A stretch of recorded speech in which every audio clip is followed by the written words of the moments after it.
Welcome back, Rockstars, to some more speed building or just straight up Cobblemon building. So this was a lot of fun overall, actually building this battlefield where our water section was by our apricorns. I was super excited about this, and I figured it wasn't worth making an entire actual episode for Cobblemon. I felt like it was kind of a waste of Cobblemon's potential, because we could have, caught a new Pokemon, evolved the shiny Pokemon, we could have taken on a gym. There were so many things that we could have done instead of doing this for an episode, so I figured this was really just a great bonus episode to sit, chill, talk with you guys. And I figured that a lot of you guys have been enjoying these for the most part, it seems like, and worst comes to worst, it's always just bonus content for you guys to always fall back on later on. I always really enjoy building up, speed up builds of Minecraft. There's just not a whole lot I enjoy to watch, actually, because I think it's always dependent on the dynamic of the audio or the conversation or whatever that person is going for that speed up build. All of mine, I just completely sit silent and I watch YouTube videos while I build, and I just have the record button going and going and going with my microphone on mute, so that way I can just sit here and talk to you guys afterwards. And it's really, really nice because I can talk to you guys about basically anything I want, because I'm really trying to expand my horizons as a content creator with mainly what I talk about in my commentary itself. A lot of my commentary is directly just speaking about whatever I know to be facts, or whatever I'm speculating, or whatever's going on in the game itself. I've been really trying to branch out a little bit, so I'm not talking directly about the game 24/7 in all my recordings. I'm trying to branch out a little bit more about talking about other things, just naturally more with shows I like or whatever's going on. That way it's not only more natural, I guess, because we're talking about more than just whatever's going on screen at the time 24/7, and it provides a bit more of a connection, because as you guys know, if you've been around the channel for a long time now, or if you from the very, very beginning of the channel, I've always stayed at I want to be close with you guys as my audience. I want to know what you guys like, enjoy about the content. I love hearing you guys' feedback, and I really, really appreciate those types of things. And I love just talking to you guys, and, getting to know me better is a big part of what I want from the content. Me getting to know you guys better, and you guys getting to know me better. It was a big part of communities and Pokemon groups and stuff that I grew up in, and a big reason of why I'm doing YouTube in the first place. So it's really, really exciting to have. I just love these background types of conversations and whatnot. But yeah, this was so much fun to build. Now, in fairness, this was a complicated build, only for the fact that the wood was so annoying to get. See, I really wanted to get different colors. I'd use a lot of the dark oak type woods for the rest of the build, bricks and other things. And with this being such a newer version of Minecraft, there were so many more options for building blocks I had. But because of the way the Delta world, the Cobblemon's world for this server is set up, they were harder to get certain blocks. There were certain blocks that didn't look as good with the actual, the resource pack, even though that 90% of the other blocks look absolutely gorgeous with the resource pack. And there were definitely things that I was trying to figure out as well with making things even, because I'm very, very big about symmetry. I love something that's symmetrical. It's very, very preferable to me. I think it's that tiny bit of OCD I have in me. And so also, when I was building the Batcave, I spent probably 45 extra minutes trying to make sure it was symmetrical, because certain things weren't lining up. This wasn't as big of a deal, because the pool for its most part was symmetrical. The inner lines of the pool were symmetrical. I do want to come back through this though, because the Pokeball and the steps to get to the Pokeball battlefield in the water, I don't think look as good. I think the Pokeball looks decent once it's made, but I don't think it's beautiful or perfect or whatnot. And this was just so much going on, trying to make it look more natural, not trying to have too many undoing light sources or whatnot, while still trying to give everything the natural light itself, and getting these light blocks, these are all ones I just mined out of the nether, so they're not regular glowstone. They're the natural glowstone lamps, not the redstone lamps themselves, but the natural ones. I don't remember what they're called, but they were really hard to get, because there's only one every 2 trees, 1 or 2 every tree or so in the nether, and plus the nether actual is so spread out and destroyed overall. I couldn't find any warped forest at all, so any blue blocks, which was something I originally wanted to use a lot more of, and I didn't find them until way later on. And I found them not in the nether whatsoever. There was a completely custom biome with regular trees with blue leaves and these warped trees from the nether, which was so cool. And I was just really, really happy to actually find the warped blocks, because I love the blue on the warped nether wood. It's so cool. This part though, getting the entire wall here, this was a struggle because I wanted not to make it all even. I wanted to have like an actual up and down curve to it because I didn't want it just to be like a corner wall. I felt like if we made it very, very level and we just put it in that corner, it would have been very jagged otherwise. I think having the curve element really applied it naturally and made it feel a whole lot better. But mining this out was not fun whatsoever. I think I went through basically all of my iron and iron picks that I was trying to do this. I got so tired of trying to recraft an iron pick, I ended up going through all of my iron, and I had to keep going back and get more because not only do I need iron for things like Pokeballs, but my tools overall. Because a lot of people in this, especially because I'm recording this after the Shiny Fortress episode, Keegs, he gave me a Judgment Day. It's a Netherite, Unbreaking 3, Mending, Efficiency 5. It's an amazing just netherite axe overall. I had never planned or thought about going into getting diamond tools and armor and netherite, and I realized that's that's very wrong to do because of alpha Pokemon in this server. You actually are supposed to battle them manually, and then once you damage them, then you can get into a Pokemon battle with them to have a chance to capture them. I've just hit them once, died, or hit them once and been able to do it the entire time. Like the Alpha Titan I caught in a couple episodes back, I didn't battle whatsoever. I don't know how I got into a point where I could capture him. It just let me do it. And then there was, I never showed it, but there was a couple episodes back, a Alpha Gigalith that spawned at the house, and I tried a couple times to take him on, and it just didn't work out. He actually would chase me, he actually fought me, and actually did damage to me and would kill me. So that was really interesting. And because I never thought about doing any of these, alpha Pokemon weren't really attainable for me. I don't know how I got this Titan, but I did. So now that they're adding legendaries, I really do need to actually start working on armors and stuff, because they've just released the legendary Raikou, which can spawn in any biome, but he is aggressive and attacks, but just like alpha Pokemon will, but it's even stronger. So that's really interesting. So now that I have this Master Ball from Keegs, thank you so much once again from Keegs, I probably should actually get things like armor and whatnot, but it's really hard to apply those types of things like getting just natural armor and netherite, because that's a lot of time put into something that's not going to be shown on camera. Unlike with this building, I can record the building and talk over it for some bonus content for you guys to enjoy, even if it's not the most, saturated content or best, I don't know what the best terminology for that would technically be, but it's not the most regular viewed content. That doesn't work the same for just collecting resources and getting enchanted armor and stuff like that. That's not, I feel like speed ups of those and even anything of those are just not as fun or as entertaining when that has nothing to do with the main series whatsoever. We need the armor technically for a very small portion of Pokemon or chance of Pokemon whatsoever, but we don't need it for anything else. So it really has a weird lackluster type of thing, especially when you don't want to waste that time for an episode on that. So, it's a weird balance, especially because I just keep wasting diamonds on diamond pickaxes because I don't need them for anything else. But I guess at this point, maybe I should just collect diamonds for like diamond armor and whatnot.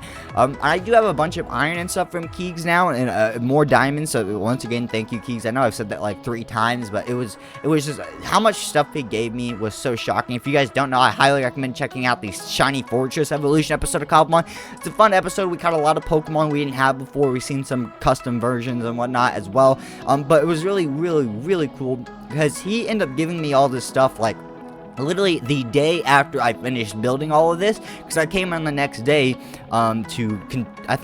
I think because when we get to the end of this, we'll do the actual the fortress or the landing I put above the house that's up there for screenshots and thumbnails. That's the whole point of that landing above the house. That, and it just looks good, is for those thumbnails and whatnot. That was just a last edition add-on. I had already been done for a couple days with this building when I went to go do that, and that's when I realized I had the chest back there, and that's what really upset me, because I thought I had the footage still for that, specifically me finding the chest. I had actual footage, because I unmuted my microphone and I went into it and I was like, holy crap, and I was just shocked that I couldn't find that footage. And I tried going through my deleted footage to find that, and it just didn't work very well. But I was very happy to realize that I left the actual signs in chests, so I could still read out the chests and everything.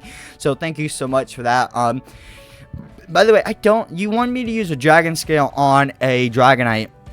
What does Dragon Scale on Dragonite do? I might be being really stupid right now, and I wouldn't doubt that for a second, trust me. Sometimes just things go out of my head. I'm very out of sight, out of mind. But what would a Dragon Scale do for Dragonite? Just Dragonite only evolves in one direction. The Dragon Scale helps Seadra evolve into Kingdra, or Horsea to Seadra to Kingdra, so it's Seadra to Kingdra. That's what a Dragon Scale can be used for. So I don't know, does it also apply like a damage boost if you hold it, like a 10% damage boost, or what? Because it took me way too long to realize DS meant Dragon Scale. So I might actually just I can look that up while we speak right now, because the big bonus of these is I don't have to worry about you guys recording the screen. All I have to do is worry about recording my audio. So Dragon Scale effects on Dragonite. I don't know. I'm trying to, what would this do? Because I'm really weird about it. Dragon Scale do in Pokemon. Yeah, it's just an evolution item, right? What can you evolve with the Dragon? Dragon Scale is one of the new evolution items that can be used in conjunction with Pokemon Candy to evolve some Gen 1 and Gen 2 evolutions. I gotta sneeze. Okay. Especially because I don't do any editing for the audio for this, so you guys just get raw Carson all the way through the entire time. And I only know when to stop talking because I play the video that's in my video editing software at the exact same time I start talking. So I know the exact amount of time I have before I have to stop talking. So yeah, Dragon Scale is just, because you don't need Dragon Scale to evolve Dragonite either, clearly. And Dragon Scale evolves Seadra to Kingdra. Yeah, so I don't know what that would do. I want to go look at that comment again, because I know he re-commented on the Shiny Fortress episode, and I know he specifically said Dragon Scale for the Dragonite, so that's what I want to look at real quick. But yeah, it's been really fun to build this. This was fun. I have a lot more building I want to do on this, but I don't want to repeat. Like, I could just build, I could build a mountain and a cave battlefield and this battlefield, and as cool as that would be, that'd be kind of repetitive and whatnot. So I do want to continue building on this server in this world because it looks beautiful and amazing. It's absolutely fantastic. I love the resource pack, which I've tried applying to other mods and just regular Minecraft itself, and I can't seem to get it to apply correctly. I think I'm getting the wrong folder downloads for the actual files itself. But yeah, he said, "Hey Carson, glad you got my gift. Also, DS was indeed for Dragon Scale. I should also tell you the Trico and Spirit Tomb were also from me. I'm so glad you like the Trico, especially Lil. Keep up the good work and love the series." Yeah, okay, so thank you so much, Keegs. And it was DS. DS did stand for Dragon Scale, but he wanted the Dragon Scale on Dragonite, which I still don't know how that works. But anyways, yeah, thank you so much. But yeah, and apparently he gave me Trico. It seems like he gave me Trico without realizing Trico is my favorite starter, without the doubt, my favorite grass starter of all time. Love Sceptile. I think it's a big part of the anime, which is why I love him. I loved that section of the it's Hoenn, right? It's the Hoenn region. He's got Sceptile. So flipping good. It was so good. Yeah, because it goes Kanto, Johto, Hoenn, then it goes Sinnoh. So yeah, so it has to be Hoenn region because it's Gen 3. That's such a good part of the anime. Gen 3 to Gen 4 is so good. Gen 1 and Gen 2, they're really figuring out their strides. Gen 3 and Gen 4 kill it. Gen 5, screw Black and White whatsoever. I hate Black and White. Even though it's like Black and White has the only appearance of one of my favorite Pokemon, who's also Gen 5, and I hate that he's Gen 5 because I don't like Gen 5. And Gen 5 I don't like specifically because of the anime, not the generation itself. And the games are okay. I don't think I've ever finished the Gen 5 games. I've played like 70% of them. I enjoyed them for the most part, but they were also randomized, so it wasn't exactly the same. So that was a little different. But Volcarona, love Volcarona. Absolutely, it's one of my classic. I used to think it was a pseudo legendary, but just I really love the design of it as a bug fire type. It really seems majestic and whatnot, kind of like overall. So it's just really neat in the long run. So I really enjoy that. But yeah, it only appears in the black and white section of the anime, in the black and white anime movies, which I've never watched the Gen 5 movies. And half of the Gen 5 anime is not even available anywhere I can watch the Pokemon anime. So I just didn't like. I watched like the first, I think it's 4 gyms or whatnot. Then the rest is like not available on Prime Video or the Pokemon channel of Amazon Prime. And then I just skipped to like the end, and which is like the tournament. And then there's a series after the tournament where Charizard returns, and I didn't see a single episode of that, but I've seen clips from it. It's so strange. It's so very strange. I don't understand what series Pokemon decides to allow certain people to stream and not stream on their services, it makes no sense whatsoever. Like, you can watch like the first 2 or 3 seasons, you can go like from all the way from Kanto to Hoenn, I think, with most part, with almost no misses of episodes on the Amazon Prime and Pokemon subscription channel on Amazon Prime. But as soon as you get to Hoenn or Sinnoh, once you get to like Gen 3 or 4, a lot of that stuff is gone. Like, I think it's the big section between when we first he gets Gibble. When you come back to the skip, you already have Gibble. The entire journey of getting Gibble, the fake out for Gibble, and all of that was just kind of skipped over whatsoever. Like, I don't remember watching that whatsoever. I know he gets Gibble. And can we talk about it again? Why hasn't he gotten a flipping guard jump? There are so many times we just, in the beginning, you know, for the first 3 or so generations and whatnot, it made sense. Ash's Pokemon didn't evolve. Not only was it an easy storytelling device to keep him held back overall for strength characters, it was also technically good. Yes, it's Pokemon's animation, not animation, a story of it's your lesson. Yes, change is good, but also change cannot be good if you don't change. So staying the same is also good. So it's one of those weird mixed messages that Pokemon constantly has. But they just continued that throughout basically the entire series for the most part. I think until you get to where's his first section of, because even in I mean, what is it, Gen 4, he has Infernape, actually Gen 4 I think is, no, because he has Butyl, not Floatzel. I think Gen 4 is his closest team to being fully evolved outside of his Sword and Shield team for the World Conference section of the anime. I think at that point he is a fully evolved team. Actually, no, technically, no matter what team he's on, he doesn't have a fully evolved team because of Pikachu, but if you exclude Pikachu, yeah, because it was Lucario, Dracofish, Dragonite, who else am I forgetting? Gengar, in Surfetch. They're all fully evolved Pokemon. And then what was before that? Alola. Melmetal didn't evolve to the last second. Naganadel came back, but he only had a team of 5 until that happened.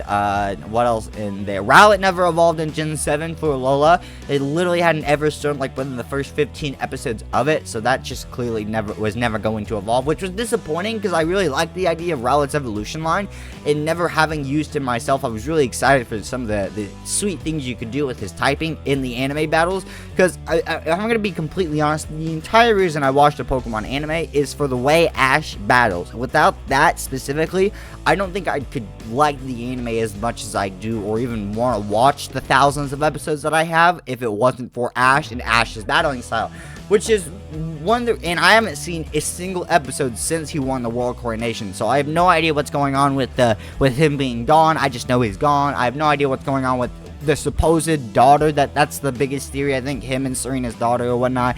It's going back and forth on that. I would really appreciate that, because if they could keep her own battle style with like a mix of Ash, that'd be really, really neat, and I'd be okay with that, and that would actually really get me into that type of series. And then seeing Ash as like a champion or a leader to come on, or you know what, to teach valuable lessons every 100 or so episodes or whatnot would be really neat. But you know, none of that's confirmed, and I think actually some of the first episodes of the new part of the anime with the girl are out, I think. I'm not exactly sure. I'm very out of sight, out of mind, like I've stated, so I don't pay attention as much as possible to all of the news incoming in and out with certain topics, especially if I know I'm not able to keep up to date with it. So Pokemon stuff, I'm always about 3 to 6 months behind everyone else of what's going on, which is technically not good as a content creator, but at the same time, it's really, really sucky because I can't confirm a lot of the information I would receive. So it's really worth it just not to pay attention to it overall until I have access to it, and then I can go back and look at all the theories and speculate with them and prove them right or wrong based off what I've seen that they didn't have the information beforehand when they made the video. So it's always just kind of a perspective based on how you go at it and whatnot. But this was the annoying part of the building process. Getting all this glowstone was so annoying. I hated it absolutely so flipping much because I wanted light sources, and at this point I don't have the in-pole like lights from the in-city obviously, and I don't want to constantly use the same lightings. I've tried. Torches are just disgusting no matter what, so eventually all torches need to be replaced, and so that's why I try to use the glowstone and the natural like blocks that you can get in the nether that are light shaped or whatnot. I think outside of that, the only other lamps I could use would be the redstone lamps, and I don't know, I feel like they're always so much trouble because you have to have another source to activate them as well as just building them in the first place, which is a lot more annoying without EMC. So a glowstone and these lights are already built, or I just put 4 pieces of dust together to make the glowstone. Makes it a lot easier overall just to enjoy and did. I think my favorite part, which I want to do more of, is later on I came back in, and this isn't on camera, but all the flowers, the leaves, and the grass and the water, I did a lot of that off camera. And I think because I thought of it last second after I finished everything, and I really just didn't want to deal with any more recording for it, because I had started this. This was supposed to be, I mean, technically re-recorded or voiceovered a couple days ago. I kind of just pushed it back. There was no reason to push it forward either, so I wasn't super worried about it because it's just bonus content for you guys. But yeah, it was really interesting. And then I changed that back wall like 2 or 3 times overall. I didn't like the way it worked. I was really trying to go for some sort of pattern, and it was just not working. So I think that's one of the reasons I really enjoyed like the bushes and the pond leaves and the flowers and the grass I put in the water. Gave it not only a natural vibe, it made it a lot more natural, realistic, and more real. It was a lot more fun to do as well. I really helped improve my more natural building style, because I feel like I have a very rigid building style when it comes to Minecraft. Like I do well, but I feel like there's obviously so many little things that if I knew how to do it or just thought of, things could look 6 times better. Like, I don't think I'm a crappy builder, but I don't think I'm absolutely amazing either, you know? I feel like in a couple years I could be really good if I really focused on it, but it's just a bonus skill picking up of, I mean years of playing Minecraft. Years. I mean, my favorite house because I think the very first edition of Minecraft I ever played on was either Xbox 360 or, yeah, it was Xbox 360. Years and years ago when it first came out. God, how long ago was that? Jeez, I don't even know. I think I've played it since its first official release in 2011. So I've played it in technically 2 decades, right? Because yeah, if I reach to 2030 playing Minecraft, I will have 3 decades under my belt. Technically played Minecraft in 3 decades, not for 3 decades, because I won't be 3 decades old. But it's always real. But yeah, the grass in this was really fun to deal with. I liked having the different heights, and I was really messing with a lot of these leaves and moss plating. I wanted it to look natural, but at the same time, I wanted it to all be like a line or connected, like a continuous segment, and that didn't really work because with all of the plates on the ground, it really kind of collided too much. So that's where I really enjoyed the orange tulips coming in. The orange really is nice. It's just a small color difference. It really matches with a very small amount of the wood down here, because a lot of the orange acacia type wood is a lot more up here near the house. So down here was really neat. But yeah, this wall really bothered me. I don't know how many times I've done this wall. It was such an annoyance for me, and I think once I realized I had those bushes there, I didn't have to focus on the bottom layer of the wall nearly as much. So it was 4 blocks I could count out, but at the same time 4 blocks technically I would have to correct for the pattern that I would need to build. And I really enjoyed using the wood, the warped wood, and I liked the redstone blocks with the lapis blocks. They looked really good. I didn't have a whole lot of use for them otherwise outside of that, so I really wanted to use them in decorating. And I guess if I was going to use redstone blocks, it would have made more sense to have the redstone lamps themselves. But, I mean, I wasn't building them at the time. I might have to just apply those later on, because I've kind of taken back the idea of having the automatic apple farm underneath the apricorns. That's why I have the big space under there. I think I'm going to change that, maybe to a cave battlefield. I don't know yet. Let me know if you guys think of anything in the comments down below. What should I use underneath the apricorns? All that empty space in the mountain I've mined out. What should I use it for? I could build a cave or a cave battlefield. I'm trying to think what else I could build. I could build a couple different battlefields in there, but I'm trying to think outside of a battlefield, what could I build? Something that's not just for looks, but something that has a use to it. Like, I mean, it's just not, it's a lot harder to build purpose-use things when we're just straight up, we don't have anything purpose for it. Like, that's one of the reasons I was kind of upset without daycare machines and whatnot. I wanted to make like a daycare section or something. But yeah, without like the other straight up just building types of things overall,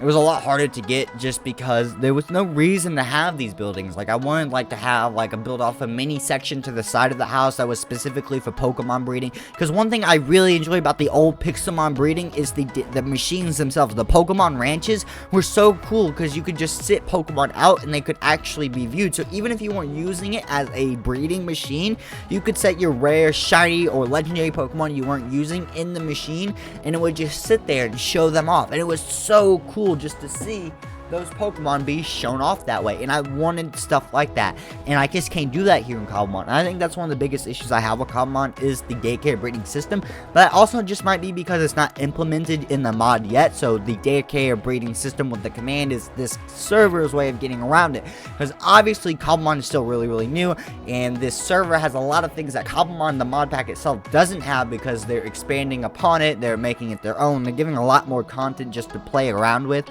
overall, which is really cool.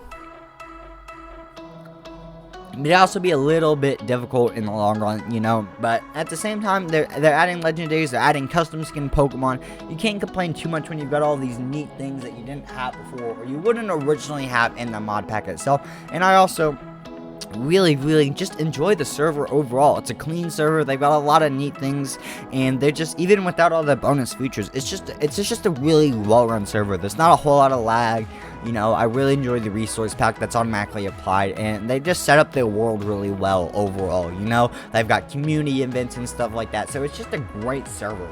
And it really helps the content type. It really helps just having fun with the Cobblemon mod itself. But yeah, this here I built specifically just so I could have better thumbnail screenshots.